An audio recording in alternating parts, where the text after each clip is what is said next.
For example उबाटाचा एखादा आला बेटा, अरे शिंदे साहेबाला काय भेटला, MLCचं काहीतरी गडबड चालू आहे, बच्चू कडू येईल का नाही येईल काय चर्चा झाली. कसं याच्या आधी गुवाहाटीला पण आले होते त्याचं गिफ्ट म्हणून नाही, परंतु आता त्याच्यावर निर्णय काय घ्यायचा आहे तर शिंदे साहेबाला ठरवावं लागणार आहे. मग देवेंद्र फडणवीस उद्धव ठाकरे भेटले, मग या चर्चेवर पण तसंच म्हणायचं. तसंच चालतंय ते पहाटे 2 वाजता. कशाला पहाटे 2 वाजता तर असं अंधारात जाऊन भेट होणं आणि त्याच्यातून काही घडणार असं होत नाही. त्यासाठी आमच्यासारखा दम लागतं. झटक्याचं ऑपरेशन असतं ते, एकदा डायरेक्ट त्याला ऑपरेशन थिएटरमध्ये घ्यावं लागतं. Operation success but patient is dead अशी आमची भूमिका नसते. 2022चं जे आमचं ऑपरेशन झालं तर 500-500 किलोमीटरचा प्रवास एका दिवसात करायचो. रात्री 4 वाजता जाऊन त्यांना रिपोर्ट करायचं. पण मग मुख्यमंत्री होण्यासाठी पुन्हा एकदा उठाव करावा लागेल. उठाव एकदाच असतो. आता आम्ही जेव्हा केला आता या 24ला आताही आम्हाला अफोर होत्या की नाही शिंदे साहेबांना आम्ही मुख्यमंत्री करून नंतर असं गणित मांडू. संभाजीनगरची जी गुन्हेगारी आहे त्याच्यात महिलांची जी असुरक्षितता वाढलेली आहे त्याच्याकडे कसं पाहता? संभाजीनगर वासियांचे पाण्याचे प्रश्न अजूनही सुटलेले दिसत नाहीत. 12 दिवसात एकदा पाणी भेटतं, 8-10 दिवसात मिळते, परंतु आता तो प्रश्न सुटलेला आहे. 2029 सिद्धांत दादा की तुम्ही. नमस्कार, मी संदीप आणि आपण पाहताय LS मराठी. छत्रपती संभाजीनगर पश्चिम म्हटलं की शिरसाट साहेबांचा विजय निश्चित. कारण की हे व्यक्तिमत्व आणि हा मतदारसंघ हे समीकरण गेली आपण कित्येक वर्षांपासून पाहतोय.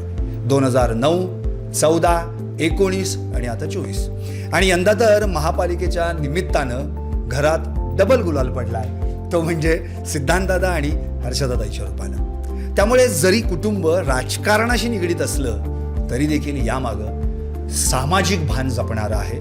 आणि म्हणून तर या खात्याचे मंत्री देखील सामाजिक न्याय मंत्री म्हणून आज ते सगळीकडे महाराष्ट्रात परिचित आहेत. पण त्यांची रोखठोक भूमिका, त्यांची बोलण्याची स्टाईल, परखडता ही मात्र एकाच व्यक्तिमत्वातून त्यांना प्राप्त झाली आहे. ते स्वतःच मान्य करतील.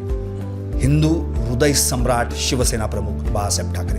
आणि आता त्यांच्याच ताकदीनं हा पक्ष पुढे नेणारे अर्थातच उपमुख्यमंत्री एकनाथ शिंदे. आज आपण त्यांच्याशीच मनमोकळेपणाने संवाद साधणार आहोत आणि मला खात्री आहे तितक्याच रोखठोकपणे उत्तर देण्यास ते देखील तयार असतील. संजयजी, आपलं या आत्ताच्या LS मराठीच्या मुलाखतीमध्ये खूप खूप स्वागत.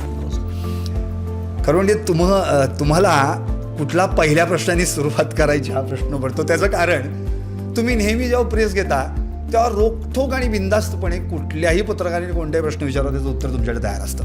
आता मला थेट प्रश्न विचारायचा आहे. विधान परिषदेची निवडणूक जवळ आलेली आहे. 12 मेला निवडणूक होणार आहे. आपल्या पक्षातर्फे उमेदवार 2 कोण असतील? हे बघा, उमेदवार कोण असतील हे मी आता सांगू शकत नाही, परंतु उमेदवारांची संख्याही वाढलेली. बरं. MLC हा एक असा प्रकार आहे की त्यामध्ये सरळसोट तुम्हाला एंटर होता येतं, राजकारणामध्ये एंटर होता येतं, तुम्हाला अधिकार प्राप्त होतात. मग त्यावेळेला वेगवेगळ्या कॅटेगरी जे लोक ज्याला म्हणतो आपण, सामाजिक काम करणारे किंवा राजकारणामध्ये नाव असणारे, इतर क्षेत्रामध्ये नाव असणारे, आणि जो कार्यकर्ता म्हणून जो वावरतो ना त्याला असं वाटतं की मला ही संधी पाहिजे. कारण त्याला मतदारसंघ नसतो किंवा त्याला एखाद्या वेळेला निवडून यायची क्षमता काही ठिकाणी कमी पडते, एखाद्या वेळेला तो युतीमध्ये मतदारसंघ जातो. मग अशा वेळेला हा एक पर्याय. आता तुम्हाला खरं सांगतो की शिंदे साहेबांकडे जवळपास 12 नावं आली. मग जो तो आपापला पट्टी लावतोय, मला इतके वर्ष झालेली आहेत, मी असा कार्यकर्ता आहे, मी तो असा आहे, मी असं करू शकतो, मी तसं करू शकतो. प्रत्येकजण आपली भूमिका मांडतो आणि ती साहजिक आहे आणि स्वाभाविक आहे, त्यांनी ती मांडलीच पाहिजे. त्यामुळे 12 पैकी 2 नावं सांगणं कठीण आहे. कठीण जातं. पण त्यातला एखादा उमेदवार आयात पण होऊ शकतो अशी चर्चा आहे. नाही, आयात वगैरे नाही. हा उदाहरणार्थ हा बच्चू कडूंचाच पक्ष विलीन करण्याचं काहीतरी सूत्रांची माहिती आहे आणि मग जर तुम्ही विलीन केलात प्रहार तर मग आम्ही तुम्हाला उमेदवारी देऊ. मी एक तुम्हाला सांगतो, ह्या सगळ्या बातम्या असतात, अशा निवडणुका असतात ना, त्यावेळेला जो कोणी भेटायला आला, जर उद्या आणखीन इतर एक पक्षाचा एखादा कार्यकर्ता जरी आम्हाला भेटायला आला, फॉर एक्झाम्पल उबाटाचा एखादा आला बेटा, अरे शिंदे साहेबाला काय भेटला, MLCचं काहीतरी गडबड चालू आहे, परिस्थितीनुसार त्याच विषयाशी निगडीत सगळेजण बोलतात. बच्चू कडू येईल का नाही येईल काय चर्चा झाली. कसं याच्या आधी गुवाहाटीला पण आले होते ना, म्हणून जरा जास्त जोर आहे. गुवाहाटीला आले होते तेव्हा तो भाग वेगळा होता, त्या टायमाची परिस्थिती वेगळी होती आणि गुवाहाटी आणि हा विषय कनेक्ट करता येत नाही. त्या टायमाला त्यांनी निश्चित उघडपणे पाठिंबा दिला सत्य आहे, परंतु जे 2/3 मेजॉरिटी पाहिजे होती ती निवडून आलेल्या आमदारांचीच पाहिजे होती. बरोबर. म्हणून मग ते हां त्यांचं सहकार्य मिळालं त्याबद्दल नो डाऊट, आम्ही त्यांचे आभारी पण आहोत. त्याचं gift म्हणून नाही, परंतु आता त्याच्यावर निर्णय काय घ्यायचा आहे तर शिंदे साहेबांना ठरवावं लागणार आहे का काय एखादा पक्ष चालवताना त्या पक्षाची भूमिका आणि त्या पक्षाला पुन्हा उभारी देण्यासाठी कुणाची मदत होईल ते माणसं त्या विधान परिषदेमध्ये पाहिजे. तुम्ही अगदी एक वाक्य बरोबर म्हटलात की एखादा नेता कोणाला तरी भेटला की असं वाटतं लगेच आता सुरू चर्चा वगैरे. मग देवेंद्र फडणवीस उद्धव ठाकरे भेटले मग या चर्चेवर पण तसंच म्हणायचं. तसंच चालतंय ते, काय त्याच्यात आहे. हे बघा, ब्रेकिंग न्यूज हा जो प्रकार आहे तो एवढा डेंजर आहे. आता मला एक सांगा, उद्धव ठाकरेंना जर देवेंद्र फडणवीसाला भेटायचं, का भेटायचं? काय फोनवर बोलू शकत नाही? आपल्याकडं फोन कुठे कुणाशी कनेक्ट होता येतं. आणि जर मग असे चर्चाच करायची असेल तर मग उघड जाऊन भेटण्यात काय हरकत आहे? पहाटे 2 वाजता वगैरे. कशाला पहाटे 2 वाजता? काही नसतं. सिरियसली जे एकमेकाशी बोलायचं असतं तर कोणतंही माध्यम त्यांना वापरता येतं, परंतु त्याची ब्रेकिंग न्यूज व्हायला सुरुवात होते. असं काही होत नाही. जर काही ठरावायचं असेल तर असं अंधारात जाऊन भेट होणं आणि त्याच्यातून काही घडणार असं होत नाही. त्यासाठी आमच्यासारखा दम लागतो. आता दम या विषयावरनं खरं म्हणजे तुम्ही परवा एक दम पण दाखवलात. ऑपरेशन टायगर चालू आहे आणि वेळ येईल त्यावेळी निश्चितपणे ऑपरेशन टायगर कळेल. कारण सत्य आहे ना. आम्ही एक ऑपरेशन केलं, 1.5 वर्ष त्याला कालावधी लागला होता. मोठी सर्जरी होती. मोठी सर्जरी, एवढी मोठी पोलीस यंत्रणा, सरकार. बरं, प्रत्येकाचा स्वभाव वेगळा आहे. माझा स्वभाव वेगळा आहे, तुमचा वेगळा आहे, यांचा वेगळा आहे. प्रत्येकजण अरे बाबा मला माझ्याबद्दल बोललोय, कुठे जाऊन लीक करण्याचे चान्सेस जास्त असतात. पण 1.5 वर्षाच्या प्रॅक्टिस नंतर तो उठाव सक्सेस झाला. असा एखादा ऑपरेशन टायगर, आता तुम्ही दरवेळेला ती बातमी येते, मला आश्चर्य वाटतं. असं ऑपरेशन टायगर असं असतं का? म्हणजे सांगून थोडी होतंय का? तो सांगून होतं का असं? नाही, माझ्याकडे हा आला होता, तो आला होता आणि आता आम्ही ऑपरेशन करणार आहोत, असं नाही होतं ऑपरेशन. ते झटक्याचं ऑपरेशन असतं. ते एकदा डायरेक्ट त्याला ऑपरेशन थिएटरमध्ये घ्यावं लागतं आणि नंतर ऑपरेशन झालं, ओके झालं का मग सगळ्याला सांगावं ओके. डॉक्टर कसं तर ऑपरेशन थिएटरमधून बाहेर निघला की सांगतो ओके, नाही तर गेला असं सांगतो. दोघातून एक होतं. आणि मग म्हणून आमचं नो मोर किंवा success, operation success but patient is dead अशी आमची भूमिका नसते. म्हणून आम्हाला ते सक्सेस ऑपरेशन जर करायचं असेल तर शिंदे साहेब त्या बाबतीमध्ये एकदम पक्के डॉक्टर आहेत. आणि ते मला वाटतं चालू काही प्रोसेस चालू असतात, ते सांगायचे नसतात. जेव्हा होईल तेव्हा ते खरं. पण कसं आहे, जो मुख्य डॉक्टर असतो ना, तो सर्जरी करताना त्याच्यासोबत असे काही निष्णात डॉक्टर घेतो. उदाहरणार्थ संजयजी तुम्ही असता आणि मग त्यांच्याकडनं ते बरोबर करून घेत होते. त्यामुळे हे कुठेतरी ऑपरेशन टायगर मध्ये निश्चितपणे तुमची भूमिका असते. सगळ्यांच्या आमच्या 2-4 लोकांची भूमिका निश्चित असते. कारण की विश्वासार्हता जी असते ती ठेवावं लागते, जी उबाठामध्ये नाही. आमच्या नेत्यांचं वैशिष्ट्य असं आहे की तो माणूस आपल्या सहकार्यावर विश्वास ठेवतो. आणि मग विश्वास जर ठेवला ना, मग त्याच अँगलने आम्ही काम करतो.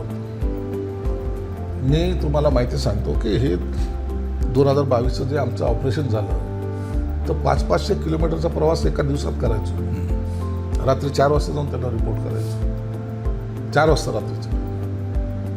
पण तेवढी मेहनत करायची ताकद जेव्हा नेता विश्वास ठेवतो त्या टायमाला निर्माण होते. आणि मग हेच आमचं प्लस बाजू आहे. नक्की. त्यांच्या शब्दावर विश्वास ठेवून एवढे लोक जेव्हा येतात आणि त्यांनी बघा, तुम्हाला आठवत असेल पहिल्या विधानसभेमध्ये भाषण करताना त्यांनी सांगितलं जर 40पेक्षा जास्त निवडून नाही आणले तर मी शेती करायला जाईल. बरोबर, ताकद लावली ना. बरोबर, 40चे 60 केले आणि ज्यांचे 60 होते ते 20वर आले. पण शिंदे साहेबांचं एक वैशिष्ट्य पण एक मला म्हणजे आपण महाराष्ट्राला पण मान्य करावं लागेल. कॉमन मॅन तर आपण म्हणतो, आता तर डेडिकेटेड कॉमन मॅन आहेत, की त्यांनी जेवढे त्यांच्यासोबत नेले त्यातला एकही फुटला नाही फुटू शकत ना. असं काय बॉन्डिंग आहे तुमचं सगळ्यांचं? बॉन्डिंग नाही, विश्वास. एक शब्द दिला ना, तो विश्वास त्याने सार्थ करून दाखवला. तुम्हाला उघड्यावर नाही पाडलं. आता माझं काम झालं, चलो ओके मैं CM बन गया, गेले कार्यकर्ते, असं नाही केलं त्यांनी. प्रत्येकाला सांभाळून घ्यायचा प्रयत्न केला. ही जी आहे गेली 24ची निवडणूक जी आहे, आम्ही जे लढलो त्याच्यासाठी त्यांचा सपोर्ट प्रत्येक अँगलने आम्हाला होता. आणि ती अँगलने जेव्हा त्यांनी प्रयत्न केला, मला वाटतं इतका मुख्यमंत्री असताना इतका फिरणारा माणूस त्याला जर कळालं की बाबा ह्या मतदारसंघामध्ये असं थोडंसं त्रास आहे, तो माणूस डायरेक्ट जायचा तिथं, मुक्काम करायचा तिथं, चल तुला काय मदत पाहिजे मी करतो. असा नेता जेव्हा सपोर्टला असतो त्या टायमाला कॉमन लोक जे असतात ना, जे ज्याला आपण मतदार म्हणतो, कार्यकर्ता म्हणतो, मग त्यांचं सुद्धा बल असं वाढतं, अरे नाही साहेबांचं लक्ष आहे बरं का. आणि त्याचाच परिणाम झाला की आज पक्ष जे असे स्वप्न पाहत होते, एकदा फुटला का माणूस संपतो, एकदा फुटला का, आणि तो अनुभव आहे. अनेक जण भुजबळांपासून ते नारायण राणेपासून अनेक अनुभव आहेत, त्यांची सुद्धा तीच मानसिकता होती की नाही आता झालं, ह्या इलेक्शननंतर यांचं सफाया होणार, मग काय, मग आपणच असणार. शिंदे साहेबांनी ते खोटं ठरवलं, कार्यकर्त्याला साथ दिली तर तुम्ही मोठे होतात हे त्यांना दाखवून दिलं. आणखी एक संजयजी एक महत्त्वाचा मुद्दा, म्हणजे एकदा उठाव केला तुम्ही आणि थेट शिंदेसाहेब मुख्यमंत्री झाले. आता सुनेत्रा काकी पवार मुख्यमंत्री व्हायची, त्यांची देखील सगळ्या कार्यकर्त्यांची इच्छा आणि ते देखील म्हटलं. त्यावर तुम्ही एक स्टेटमेंट दिलं की आम्हालाही असं वाटतं की कुणाला वाटत नाही आपला नेता मुख्यमंत्री व्हावा म्हणून, आम्हाला वाटतं शिंदेसाहेब मुख्यमंत्री व्हायला पाहिजे, पण मग मुख्यमंत्री होण्यासाठी पुन्हा एकदा उठाव करावा लागेल.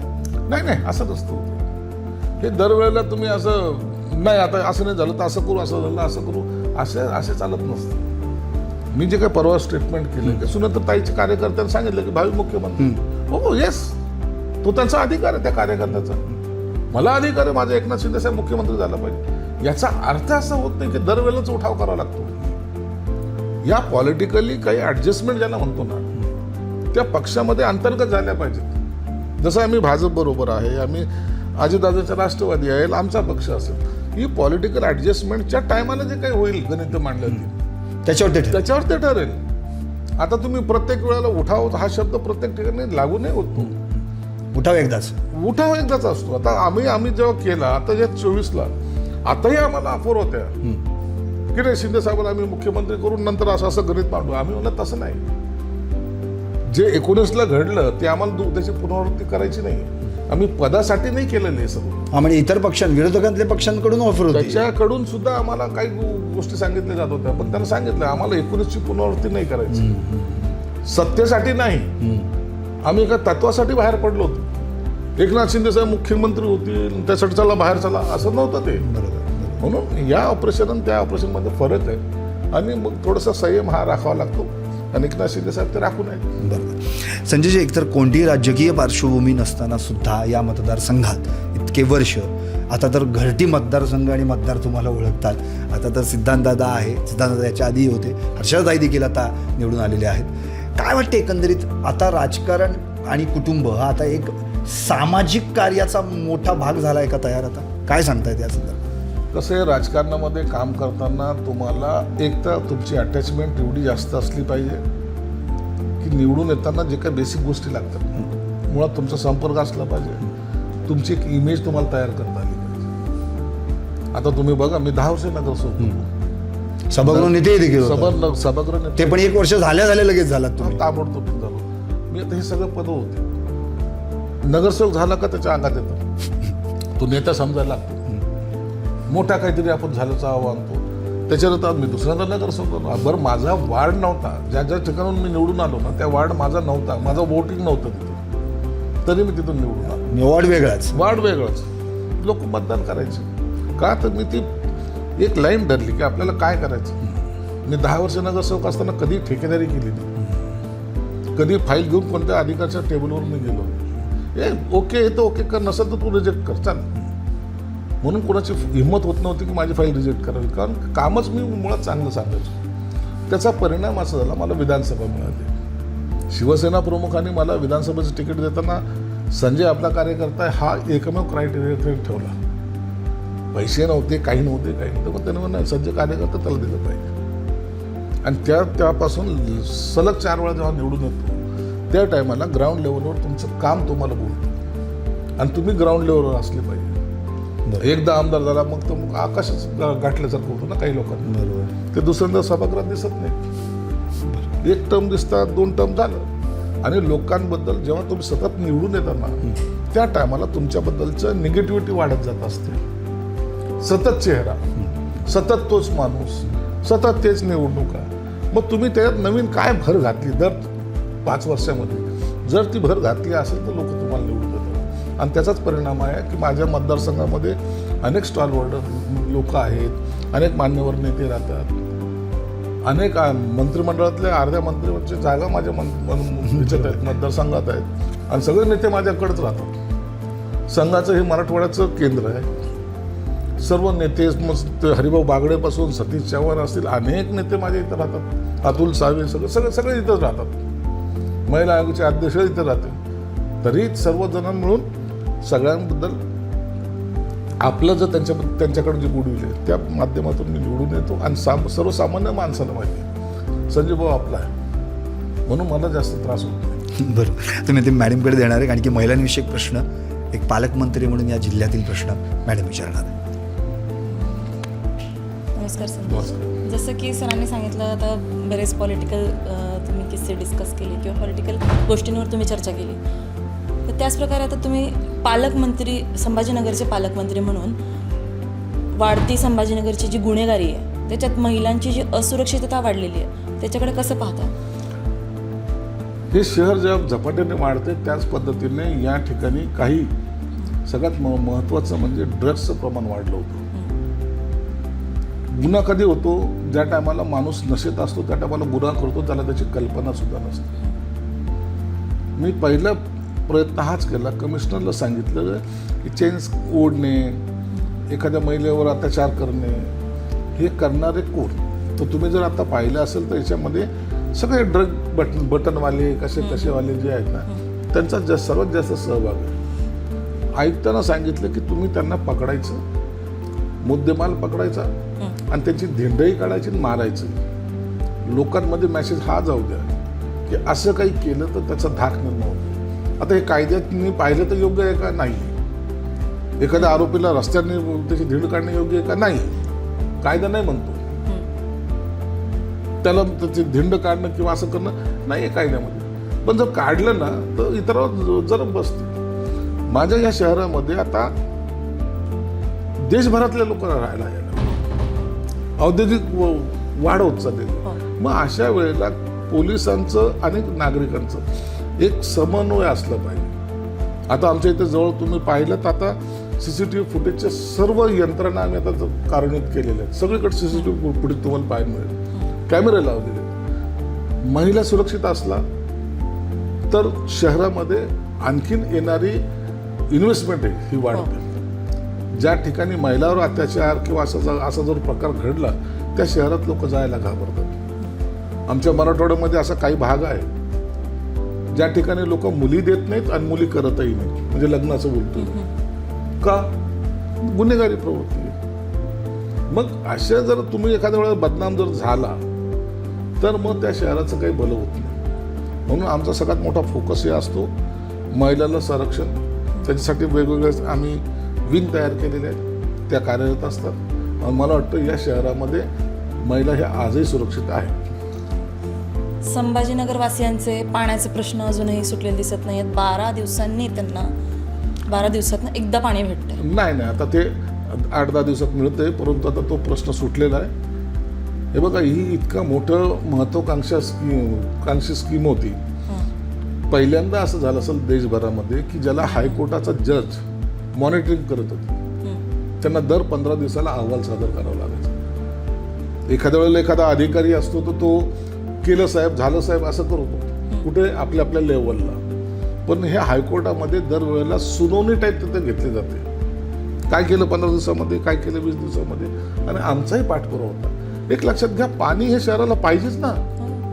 जर नसेल तर लोकांचा रोष आमच्यावरच येतो ना. आम्हाला तो काय आवडतोय का? लोकांनी आपल्याला बोलावं, पाणी नाही, हे नाही, ते नाही, आणि ज्याला पाणी मिळत नाही तो जास्त बोलतो. मग तो पार तिसऱ्या टोकावर जाऊन बोलतो, कारण की त्याचा त्रास त्यांनी भोगलेला असतो. म्हणून आमचाही तोच प्रयत्न होता. सरकारकडं मी कॅबिनेटमध्ये जेव्हा पैसे कमी पडले ना, मी 822 कोटी रुपये कॅबिनेटमध्ये मंजूर करून घेतले आणि ती स्कीम आता पूर्णत्वाला यायला लागली. या 15 मेला जवळपास 6-7 टाक्या रोज एक्स्ट्रा आता भरल्या जातील, पाण्याच्या ज्या टाक्या समजा आहेत. आणि आता पाणी 1-2 दिवस आता द्यायला सुरुवात. हे सगळं जे टेक्निकल जे आहे ना, टेस्टिंग ह्या सुरू आहेत. आता मला वाटतं पाण्याची चिंता मेच्या अखेरपर्यंत संपलेली असेल. आणि तुमच्या पक्षाची पुढे विकास योजना काय काय आहेत? विकास योजना काय नाही, विकास योजनेला म्हणण्यापेक्षा आम्हाला कामामध्ये आम्ही ठेवतो, एक टार्गेट ठेवून काम करतो.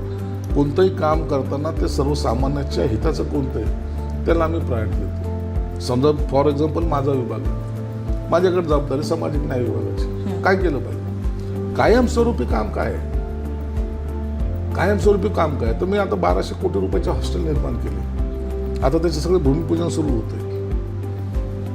काय होणार आहे त्याच्याने, हॉस्टेल बांधल्याने काय होणार, तर 20 ते 25 हजार विद्यार्थी नवीन त्यांना मी आता प्रवेश देऊ शकतो. आता माझ्याकडे 54,000 विद्यार्थी आहेत, प्लस त्याच्यात 20-25 हजार ॲड झाले. विचार करा, ज्यांना शिक्षणाची गरज आहे, ज्यांना शिक्षण घ्यायचं आहे पण राहायला जागा नाही, ग्रामीण भागातून आलेला माणूस शहरात राहील कुठे, तर तो सर्व प्रकार त्याच्यासाठी आमचा हा सगळा प्रयत्न असतो. म्हणजे हे अचिव्हमेंट झाली आमची. अशा प्रकारचं जर काम केलं, आणि शिंदे साहेबच तेच म्हणत आहे की आपल्याला छोट्यापासून सुरुवात करा, परंतु ते कायमस्वरूपी लोकांच्या लक्षात राहील. मुख्यमंत्री लाडकी बहीण योजना, सगळं आता कोणी काही म्हणू, अखेरला एकनाथ शिंदे साहेबाची देण आहे की नाही, म्हणून ते आता कायमस्वरूपी रन होते. अशाच योजना ज्या लोकांच्या उपयोगाच्या आणि हिताच्या असतात ते करायचा आदेश शिंदे साहेबाचा असतो. नक्कीच. एक शेवटचाच प्रश्न आहे, आपण लगेच थांबूयात. अगदीच संजयजी, 4थी टर्म सामाजिक न्यायमंत्री, अर्थातच या माध्यमातून तुम्ही अनेक समाजातल्या प्रत्येक तळागाळातल्या घटकाला कसा न्याय मिळेल, मागासवर्गीय असेल, दलित असेल, कोणीही, यासाठी तुम्ही प्रयत्न करतात आणि ते प्रयत्न महाराष्ट्र पाहत आहे. 2029 सिद्धांत दादा की तुम्ही? नाही, असं कोणत्याही कल्पना माझ्या डोक्यात नाही. अच्छा. मी कधीही असा प्लॅन करून राजकारणामध्ये काम करत नाही. ज्यांनी ज्यांनी त्याची कॅपॅसिटी सिद्ध करावी असेल, लोक ॲक्सेप्ट करतील तर त्या टायमाला पाहू. नसता राजकारणच केलं पाहिजे हा माझा उद्देशच नाही. हे मुलं मुली काम करत होता म्हणून त्यांना उभं केलं. आणि तुमचाही प्रवास महापालिकेतून इकडे आलेला हां, आहे. मग त्यांना सांगितलं तर तुम्ही काम करा, तुम्हाला जर ॲक्सेप्ट करायचं असेल त्या टायमात सिच्युएशन काय असेल त्या टायमाला निर्णय घेऊ. डोक्यात तुमच्या आजच जर काही गेलं ना तर तुम्ही ते त्या अँगलने काम करायला जर सुरुवात केली तर त्याला सक्सेस मिळत नाही. अच्छा. म्हणून मी त्याची चिंता नाही करत. जो आहे चान्स, आजचा दिवस माझा आहे, आजच्या दिवशी मी काय करू शकतो ते मी पाहतो. उद्याचं स्वप्न पाहून मुलांना सुद्धा त्यांच्यात स्वप्न दाखवून उद्या जर त्याच्या स्वप्नामध्ये काही कमी जास्त झालं तर त्याचा त्रास किंवा त्याचा इफेक्ट कुटुंबावर होऊ नये या मताचा मी. म्हणजे प्रत्येकाचं वैयक्तिक मत आहे, त्यांनी व्यक्तिगत स्वातंत्र्यानुसार वागावं. यस. नक्कीच. संजयजी, आत्ता खरं म्हणजे तुम्ही जे आमच्याशी संवाद साधलात, यातून जी तुम्ही नेहमी जी रोखठोक भूमिका मांडता ती तर मांडलीच. सगळ्यात महत्त्वाचं म्हणजे जो तुम्ही मुद्दा मांडलात तो म्हणजे या संभाजीनगरमधल्या महिला सुरक्षिततेचा. आणि हे खरंच आहे, पालकमंत्री या नात्यानं आपण या ठिकाणी महिला सुरक्षितता यासाठी जास्तीत जास्त भर द्याल. आणि आत्ता नुकतंच तुम्ही म्हटले स्पेशल फोर्स देखील तुम्ही आत्ता पोलिसांना, कमिशनरांना सांगितलेलं आहे की कोणत्याही परिस्थितीत तात्काळ व्हायला पाहिजे, त्याचे रिपोर्ट्स तुमच्याकडे यायला पाहिजे. तर त्यानुसार संभाजीनगरमधली जी काही गुन्हेगारी आहे ती कमी व्हावी, औद्योगिक नगरी म्हणून जी आता वाढ होती ती वाढ तशीच व्हावी. आणि पालकमंत्री या नात्यानं आणि सामाजिक न्यायमंत्री या नात्यानं महाराष्ट्रातल्या प्रत्येक घटकासाठी तुम्ही असंच काम करत राहावं एवढीच इच्छा व्यक्त करतो आणि थांबतो. पाहत रहा LS मराठी.